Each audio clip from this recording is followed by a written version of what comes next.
Okay, for today's case, we've been sent an example for tooth number 3 with the question, is this a good plan and appropriate for immediate placement? So let's go ahead and take a look. The first thing I'll evaluate in this particular case is what type of surgical guide.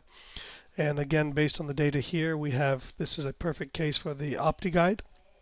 And then what I also look at is our CEREC data, and our CEREC data is cross-arch. We have more than enough, so everything really is very nice here to have a very successful result in terms of the surgical guide. Now let's go ahead and take a closer look at the plan. So I went ahead and duplicated this. There's the original plan, and then there's this one that I'm going to make any if any changes to it. So let's go ahead and take a look. The first thing is we planned a Nobel Active, which is a fantastic implant for immediate placement.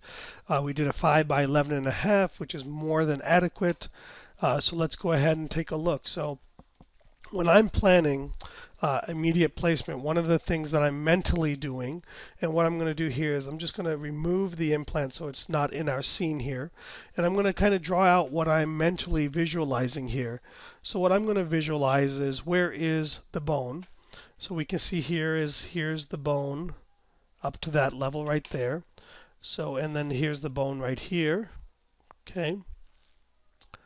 So there's our bone. So that's our bone level right about there.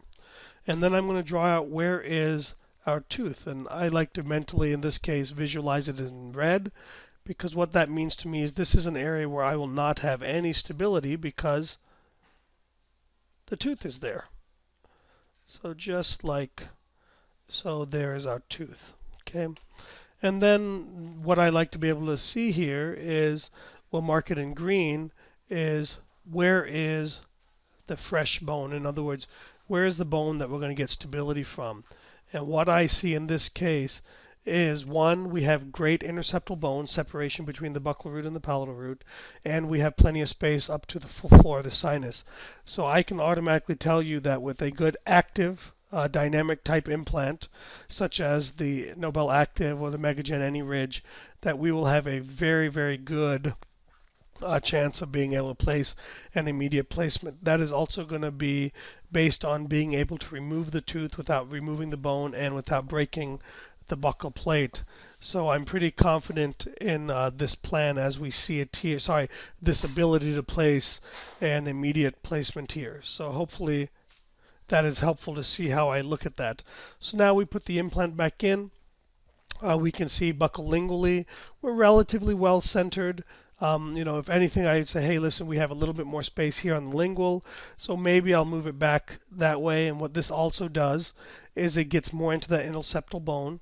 But what it also did was it removed the implant from the center of the restoration. So I would just redo that by tilting the implant that way. So now that looks, a little bit better. Again, what we had before is certainly acceptable, but my preference would be to be a little bit more centered like this.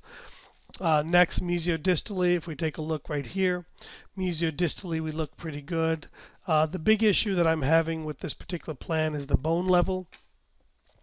On this bone level, I see the bone level to be right here. Okay, and what we do know is that I want to place it about 1 millimeter below that, because we're going to have about 1 millimeter of bone loss. So here we can see that this implant is, quite honestly, is not placed at the level of the bone even. And then we need to place it a little bit deeper. So this would be my change. I would actually drop that implant to about right here. And now we can see the other nice benefit of this is that we will be gaining more stability with our implant, because we'll be engaging more into the interseptal and more apical area of the bone. Next, I would look at vital structures. The roots are far away. The sinus is questionable. Maybe we have a little bit into that sinus. When I see something like that, I'm personally not afraid of that.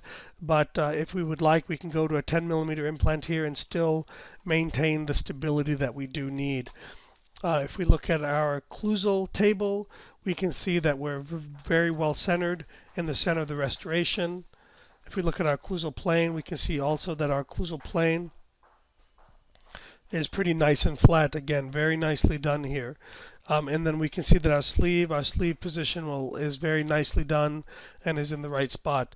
So basically everything was extremely well done in this particular case other than the level of the bone. So what I do want us to keep in mind is that we need to know where the bone level is currently, and we also need to plan on about 1 millimeter of bone loss from the surgical removal of the tooth itself, and then make sure that we place the implant there so that we have enough room for emergence profile and creation.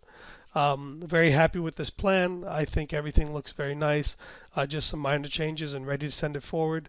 In this particular case, I would expect that our osteotomy in this case would probably only need to be about 3 millimeters wide to be able to get that implant in. And you can see here, by doing that small of an osteotomy, we will get plenty of bone, and the implant itself will actually separate and spread that bone out. So I'm very confident that this is a great case for immediate placement.